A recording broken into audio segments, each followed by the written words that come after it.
What is going on, everybody? I am the FD Guru, bringing to you guys an NFL Week 14 episode of my DFS podcast. Like every other NFL video this year, I am doing a Guru credit code. I will give you that code for my website for 15 Guru credits after the first couple of my plays as usual. I just ask you to like the video and subscribe to the channel. I appreciate all of the support. We have 11 games on Sunday for the main slate, 4 in the afternoon wave and 7 in the early 1 o'clock wave. So plenty of games. We have some decent totals. It hasn't been, the best season for over-unders and, a lot of points, but there's a few games on this slate that, range from mid-40s to high 40s points, which is always good. Going to give you guys one play for each position as I usually do. And let's jump right into it. There's not a ton of value this week, but we can make it work. Quarterback, I really like this Lions and Bears game, especially for the early slate.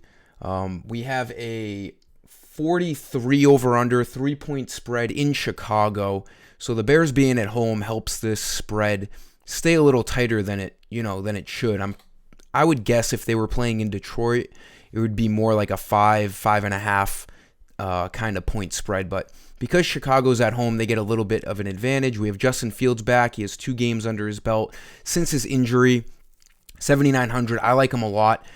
This Lions pass defense is below average this year, 21st against the pass. They are underdogs, so they're going to have to work through the air. Obviously, Fields, one of the best running quarterbacks in the NFL, probably right behind Lamar Jackson, so he can get, plenty of fantasy points on the ground as well as through the air. So 7,900 is a good price on Fields. There's a lot of different ways he can get there.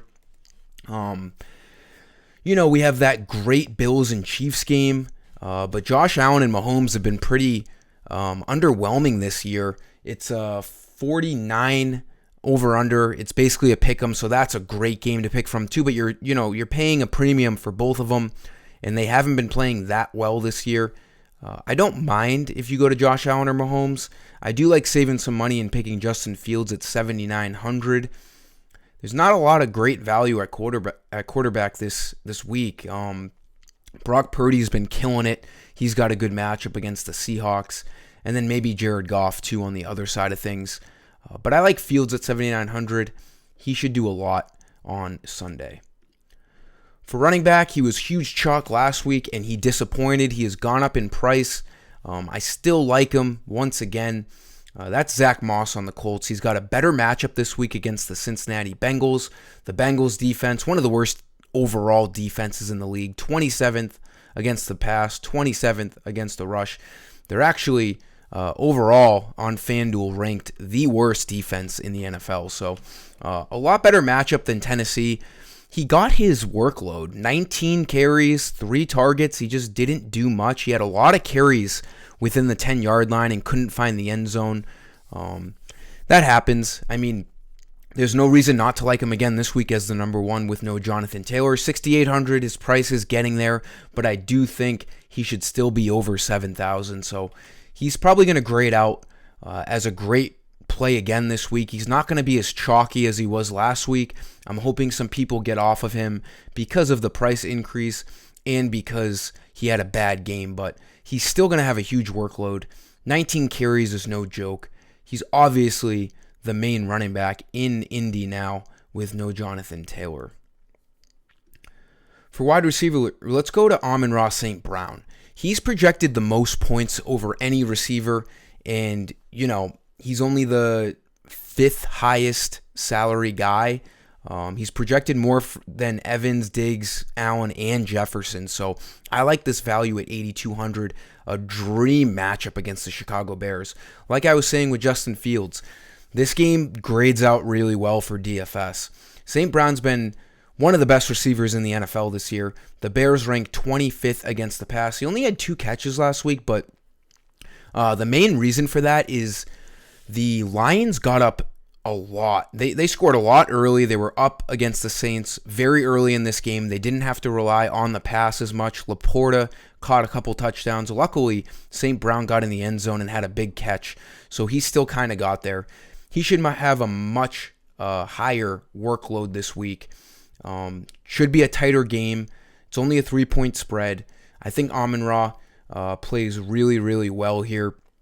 Last time he played the Bears a couple of weeks ago on November 19th, he had 11 targets for 77 yards and a touchdown. I'm expecting right around that again. He's projected for 75.5 receiving yards. He's one of the highest, if not the highest, receiving yard prop on this week. So he grades out really well. 8,200 is a fair price on him. I like this as your spend up. And then I'll give you one more. Actually, no, I won't, because we'll save that for Sunday. I like St. Brown, though, at 8,200 at wide receiver. Going over to my website for that Guru credit code, you have to be signed into an account. If you don't have one, you can make one really quick. Just register an email and confirm it. No credit card required. Go to the shop page. This is where you buy all of your credits. So for NFL Sunday, you would go to the NFL page, FanDuel, DraftKings. I play main slate, 1 p.m. only slate, 4 p.m. slate, and that single game Sunday Night Football. If you wanted to see those lineups, you use credits that you buy at the shop to view all of my content. Type in this code. It's going to be 15 credits. We're going to do Week 14 money, because that's what we're after on Sunday, some Week 14 money, all capital letters. When you hit apply coupon, it will say coupon successfully applied, and it will transfer over to your balance. Again, just like this video and subscribe, and get on the winning side of things with me on Sunday with all of my content.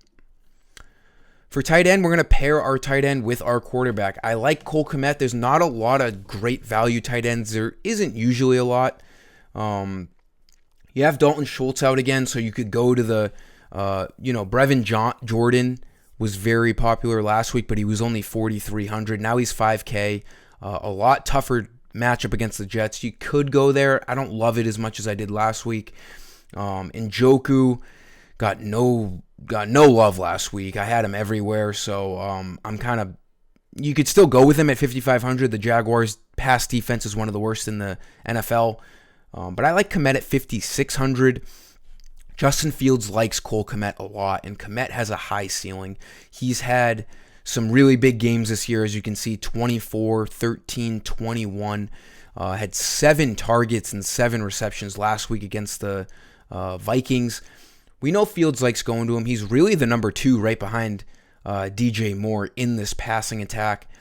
5,600, all he needs is like 8 fantasy points to get there. He's averaging just shy of 9 on the year. And again, the Lions don't have the best passing defense. I like this as a spend down. I think tight end, you're going to want to spend down this week because there's not a ton of value overall. So if you have to pick a position to spend down on, it's always going to be tight end because it comes down to a touchdown at the end of the day anyways, and tight ends can always catch them at any time.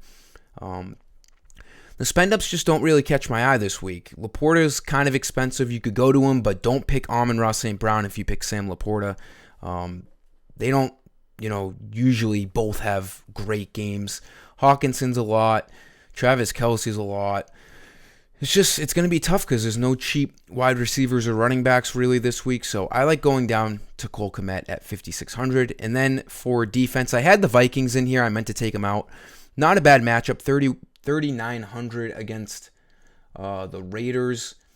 It's a 40 over-under. They are favorites, so there shouldn't be a ton of points. But I really like the Cleveland Browns in this game. They're cheap. It's a 30 over-under, I think. Last time I checked, 33.5 over-under. They're favorites. The Jaguars could be without Trevor Lawrence with that high ankle sprain. And even if Trevor Lawrence plays, he's not going to be 100%. And then if he doesn't play, they have the backup who, for the life of me, he came in last week. Is it Bethard? Is that his name? I remember seeing him on primetime. Let me just double check that. Bethard.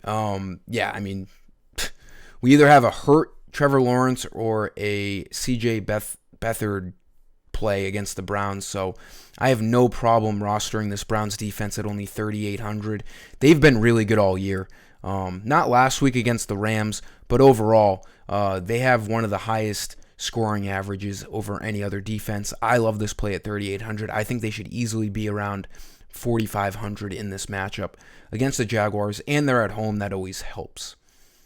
That'll do it for this week's video, guys. Let's have a huge Week 14, looking for something big. Like this video as usual, and subscribe. Thanks for stopping by. Peace.